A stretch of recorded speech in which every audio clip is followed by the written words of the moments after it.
Phuket to prawdziwa perła Morza Andamańskiego. Wszystkie atuty Tajlandii skupiają się tu jak w soczewce. Cudowne krajobrazy, rajskie plaże, genialna kuchnia i uśmiechnięci, życzliwi ludzie.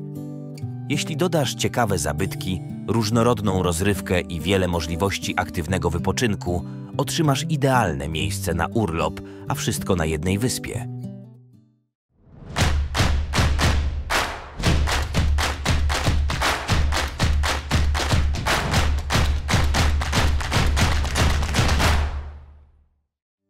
Phuket jest największą wyspą Tajlandii, położoną przy zachodnim wybrzeżu Półwyspu Malajskiego. Oblewa ją Morze Andamańskie. Od stałego lądu Phuket jest oddzielona jedynie przesmykiem o szerokości 500 metrów, a połączenie z lądem ułatwia most. Mniej więcej w połowie mostu jest urocza wieża, z której możesz podziwiać Tajlandię kontynentalną, wyspę Phuket oraz Morze Andamańskie. Rzeźba wyspy jest urozmaicona. Z północy na południe rozciąga się niewysokie pasmo górskie z najwyższym wzniesieniem Khao Phra Thao sięgającym nieco ponad 500 metrów. Zachodnie wybrzeże obfituje w przepiękne plaże, z kolei na równinach uprawiany jest ryż i inne rośliny. Swoją niepowtarzalną urodę wyspa zawdzięcza budowie geologicznej. Zaczęło się około 250 milionów lat temu w Triasie. Właśnie wtedy, w erze panowania dinozaurów, głęboko pod ziemią powstał granitowy masyw Phuket. Wkrótce wielkie ruchy tektoniczne spowodowały jego wypiętrzenie, a następnie przez miliony lat powolna erozja tworzyła dzisiejszy obraz wyspy. Ale wyspa Phuket to nie tylko granit. Na wybrzeżach można spotkać łupki oraz wapienie. Te ostatnie tworzą też malownicze wysepki w pobliżu Phuket. Ten raj na ziemi ma też swoje minusy. Phuket leży na obrzeżach pacyficznego pierścienia ognia. Zdarzają się trzęsienia ziemi. W 2004 roku potężne trzęsienie u wybrzeży Sumatry spowodowało powstanie olbrzymiego tsunami, które dotarło i zniszczyło wiele miejsc położonych na okolicznych wybrzeżach, także na wyspie Phuket.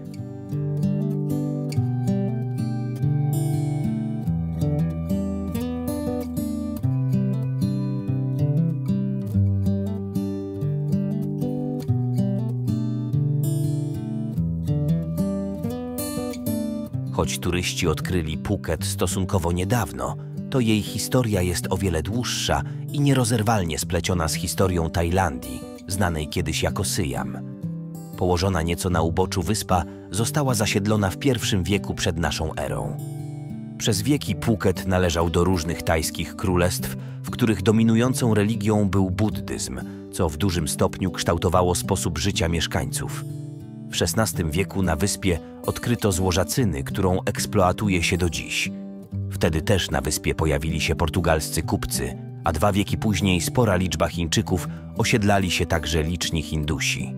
Chińczycy w XIX wieku rozpoczęli przemysłowe wydobycie cyny, zmonopolizowali handel i rozpoczęli uprawę kauczukowca, dzięki czemu Phuket stało się jednym z najbogatszych regionów Tajlandii.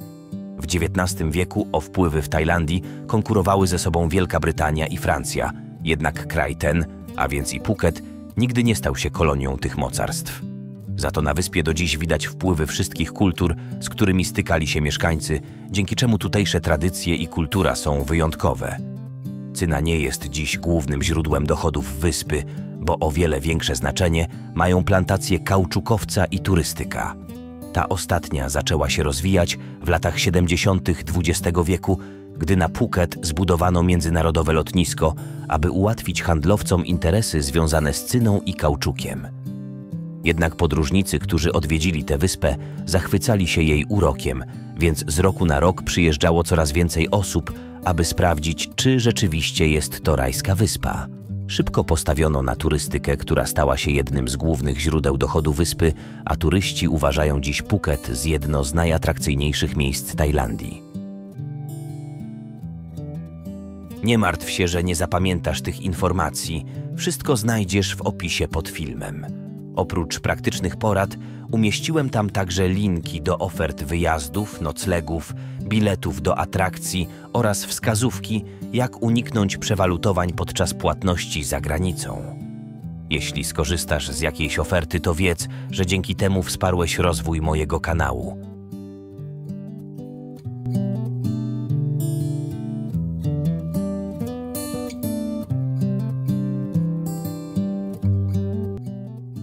stolicą wyspy, a także prowincji, jest miasto Phuket i właśnie od tej miejscowości rozpocznij swoją przygodę z wyspą. Położoną na wschodnim wybrzeżu miejscowość zamieszkuje około 80 000 mieszkańców.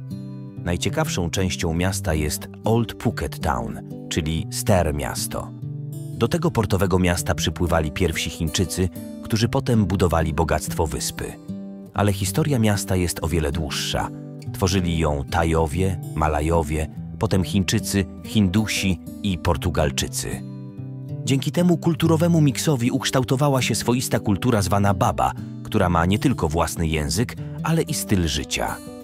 Pospaceruj po uliczkach Starego Phuket, gdzie zobaczysz niezwykle kolorową architekturę w jedynym w swoim rodzaju stylu chińsko-portugalskim. Stare miasto obejmuje 10 malowniczych ulic, przy których stoją charakterystyczne domy, które ozdabiają przeróżne płytki, kolumienki, dekoracyjne drzwi i okna oraz wiele innych detali, zgrabnie łącząc styl europejski i chiński. Zwiedzanie Old Town Phuket możesz rozpocząć w dowolnym miejscu, ale nie pomiń głównej ulicy Talang Road. Tu przez cały czas jest ruch, czynne są liczne kafejki, restauracje czy sklepiki. Odwiedź choć kilka z nich, bo są niezwykle klimatyczne.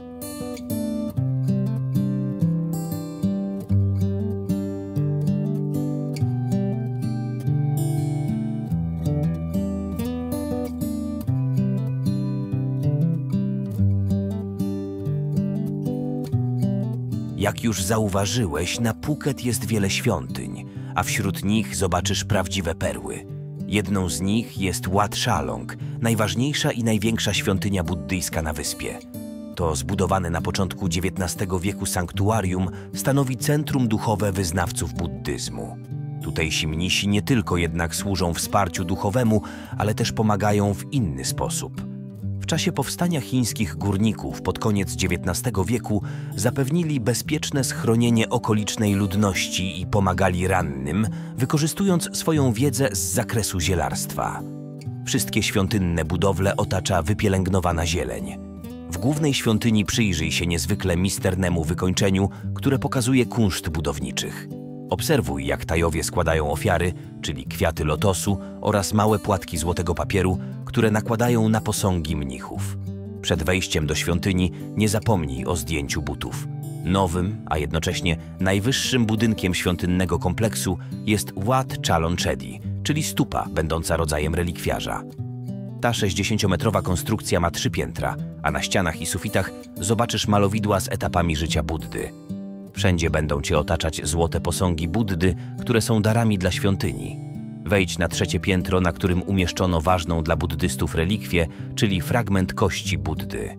Z położonego tu tarasu widokowego podziwiaj okolice.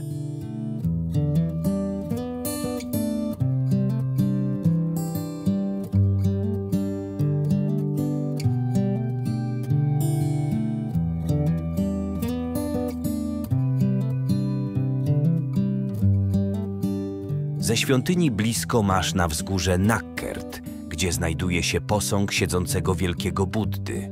Ta trzecia co do wielkości statua Buddy w Tajlandii ma 45 metrów wysokości i 25 szerokości. Posąg zrobiono z żelbetonu i pokryto białymi marmurowymi płytkami, dzięki czemu wydaje się promieniować światłem na okolice, szczególnie w słoneczny dzień. W tym miejscu masz też doskonałe panoramy na okolice. Zobaczysz nie tylko wyspę, ale także morską zatokę i rozsiane po niej wysepki. Uważaj na tutejsze małpy, które bywają dość bezczelne i potrafią skutecznie okradać turystów i pielgrzymów z picia i jedzenia. W Patong odwiedź świątynię Suwan Kiri Wong. To urokliwa buddyjska świątynia, która zachwyci cię swoim wyglądem. Mimo ogromnej liczby ozdób i złoceń, wszystko ze sobą harmonizuje, nie stwarzając wrażenia przepychu. Jeśli przyjdziesz do świątyni wczesnym rankiem, zobaczysz procesję wiernych. Przyłącz się do buddyjskiego aktu zasługi, czyli ofiarowania komuś na przykład drobnej kwoty lub jedzenia. Wracając ze świątyni, odwiedź lokalny, poranny targ uliczny, na którym kupisz świeżą żywność. Targ rozpoczyna się już o 8 rano. Wybierz się w rejs łodzią po którejś z licznych zatok. Jedną z najpiękniejszych jest zatoka Phang Nga, która obfituje w przepiękne wysepki. Rozkoszuj się oszałamiającymi widokami, które tworzą spokojna, zielonkawa woda i białe, porośnięte bujną roślinnością skały, które dzięki erozji u podstawy sprawiają wrażenie, jakby unosiły się nad powierzchnią wody. Jeśli jedna z wysp wydaje ci się znajoma, to się nie mylisz. Koh Tapu widziałeś w filmie Człowiek ze złotym pistoletem. Dlatego też nazywa się ją wyspą Jamesa Bonda. To tu mieści się jaskinia, w której swoją siedzibę miał przeciwnik Bonda. Jaskinie rozwinęły się na większości tutejszych wysp, więc odwiedź choć kilka z nich.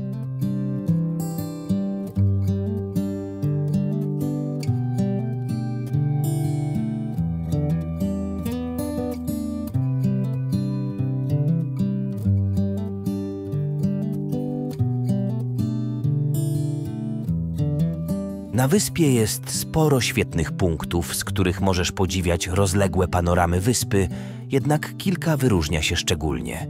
Najbardziej znany jest przylądek Promthep Cape, gdzie zrobisz najlepsze zdjęcia o zachodzie słońca. Jednak ze względu na dużą popularność tej miejscówki musisz być sporo wcześniej, żeby zająć dobre miejsce. Na południu wyspy odwiedź punkt widokowy w pobliżu Katanoi, z którego zobaczysz panoramę zachodniej części wyspy. Przy dobrej pogodzie bez problemu dojrzysz nie tylko pobliskie plaże, ale i Wielkiego Buddę. Równie ładne widoki obejrzysz z Windmill Viewpoint, które położone jest na wzgórzu w pobliżu plaży Nai Harn. Punktem orientacyjnym jest wielka, biała turbina wiatrowa. Romantyczne widoki tego miejsca są często wykorzystywane jako tło do ślubnych fotografii.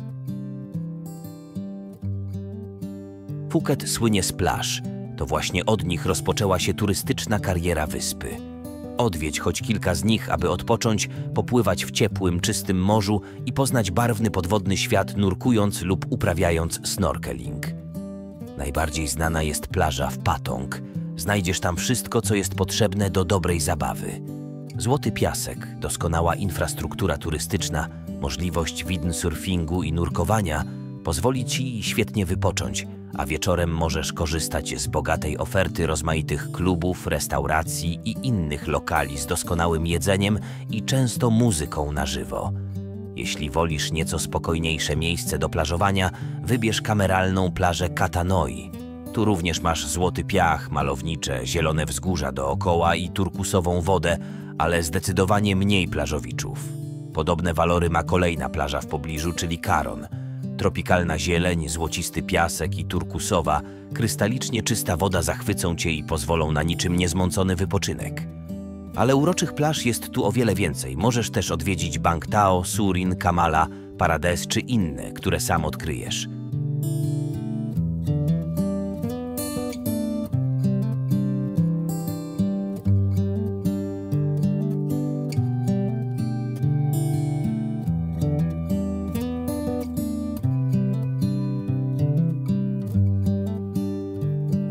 Na wyspie możesz też liczyć na dobrą rozrywkę w różnych odsłonach.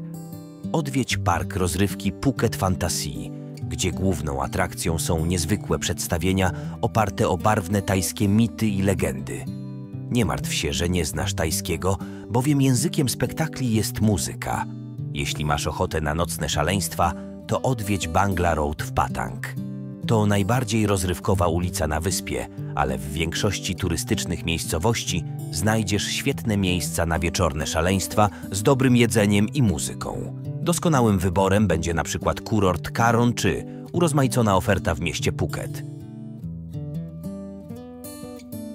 Kuchnia tajska jest jedną z najciekawszych na świecie. Dlatego korzystaj z okazji i delektuj się niepowtarzalnymi smakami na Phuket. Prawie na każdym kroku spotkasz coś do zjedzenia. Mogą to być pokrojone owoce tropikalne, owoce morza czy fantastyczne zupy oraz mnóstwo innych dań. Wyspiarska kuchnia to wspaniałe połączenie prostoty, mnóstwa przypraw oraz bardzo świeżych składników. Podstawą jest ryż, makaron sojowy lub ryżowy, a ulubioną przyprawą bardzo ostre papryczki chili. Często miesza się smaki w sposób niespotykany w Europie.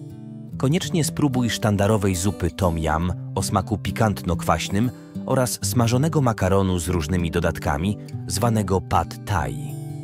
Odważni próbują też lokalnych przysmaków w postaci smażonych mrówek, koników polnych czy innych owadów. Czy zdecydujesz się na to? Takiej odwagi nie trzeba podczas oryginalnego festiwalu wegetariańskiego, który odbywa się raz w roku, zwykle na przełomie września i października. Wtedy w każdym sanktuarium na wyspie serwowane są wegetariańskie potrawy, które według znawców zdecydowanie lepiej wyglądają niż smakują, za to zdjęcia z imprezy są zawsze udane.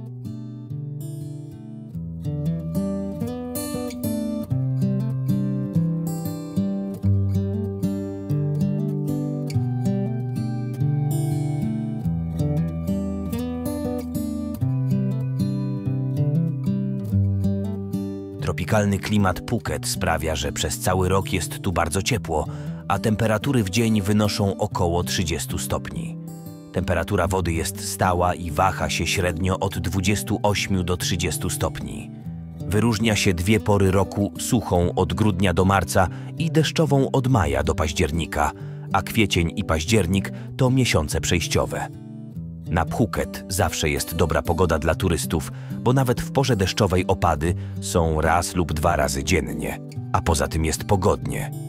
Jeśli jednak chcesz mieć wyjątkową pogodę, wybierz termin od grudnia do marca. Wtedy będziesz miał najwięcej słońca i wysokie temperatury. W ruchu turystycznym na Phuket nie potrzebujesz wizy. Zwróć jednak uwagę, czy twój paszport w dniu wjazdu będzie ważny co najmniej 6 miesięcy, bo urzędnicy sprawdzają to skrupulatnie.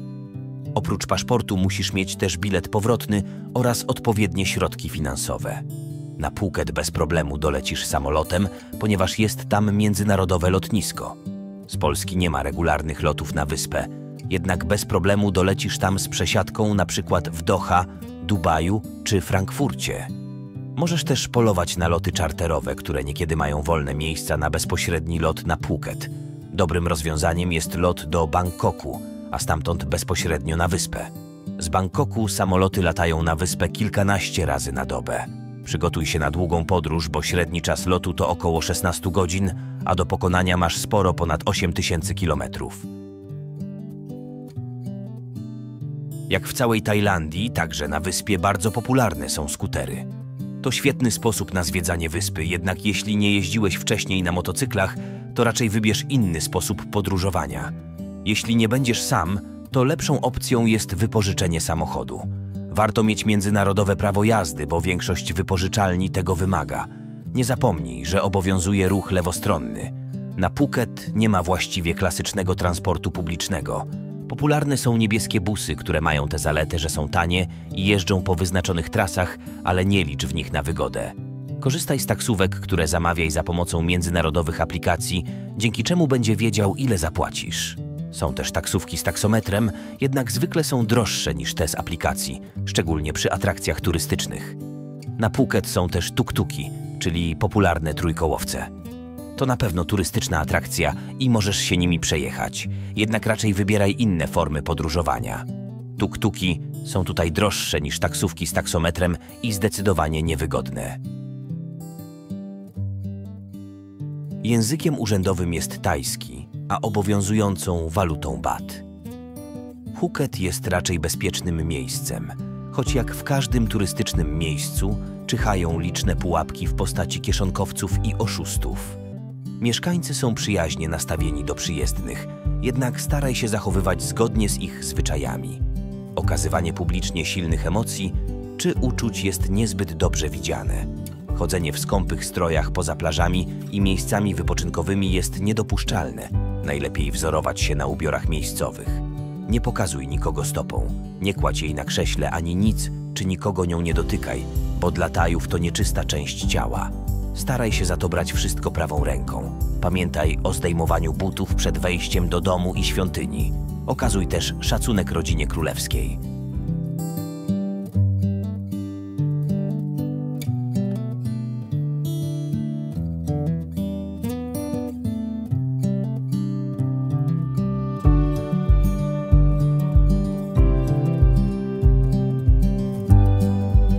Mam Mam nadzieję, że udało mi się zainspirować Cię do odkrywania nowych miejsc i doświadczania niezapomnianych wrażeń. Pamiętaj, że każda podróż to szansa na poznanie innej kultury, na zrozumienie innych ludzi i na rozwijanie siebie jako człowieka.